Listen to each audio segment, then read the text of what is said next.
Hai Sobat Gaspol, ketemu lagi di video gua.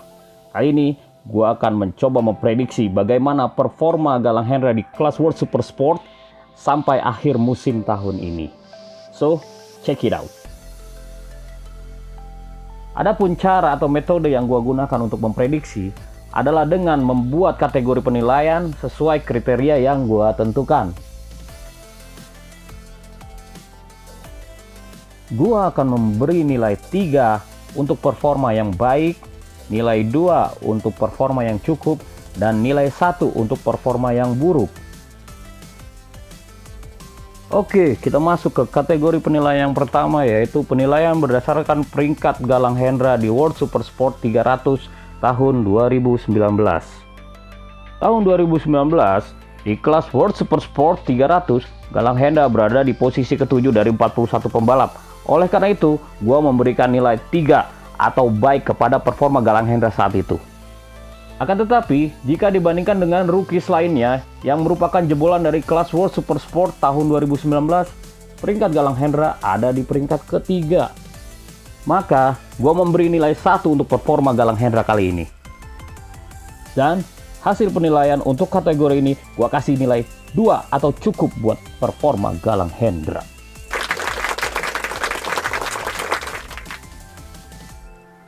Oke, kita masuk ke kategori penilaian selanjutnya berdasarkan peringkat Galang Hendra di kelas World Super Sport tahun ini. Peringkat Galang Hendra sampai dengan seri Aragon kemarin berada di posisi ke-17 dari 26 pembalap. Maka dari itu, gua memberi nilai 1 atau buruk kepada performa Galang Hendra. Namun, nilai 2 rasanya pantas diberikan kepada Galang Hendra jika dilihat dari performanya di antara para rookies tahun ini. Ya, Galang Hendra memang butuh banyak adaptasi dengan motor barunya. Maka dari itu, untuk kategori ini, gua beri nilai 1 kepada performa Galang Hendra.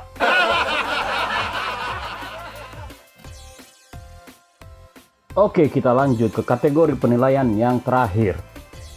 Di musim ini, pada kelas World Super Sport tersisa 3 seri balap lagi, yaitu di sirkuit Catalunya Spanyol, sirkuit Manicourt Prancis, dan yang terakhir, sirkuit Estoril Portugal. Kita akan melihat performa Galang Hendra di 3 sirkuit tersebut saat masih membalap di kelas World Super Sport 300 tahun 2019.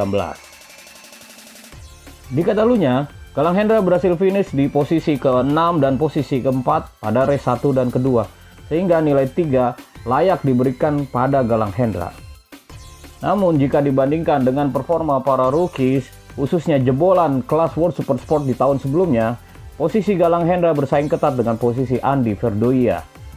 Untuk itu, gua kasih nilai 2 atas performa Galang Hendra di Catalunya. Sementara, di seri sirkuit Manicourt Prancis, rasanya performa Galang Hendra relatif sama dengan performanya di Catalunya. Oleh karena itu, gua memberi nilai 2 atas performa Galang Hendra saat itu. Dan nilai gua untuk kategori yang ini, gua memberikan nilai 2 atau cukup atas performa Galang Hendra.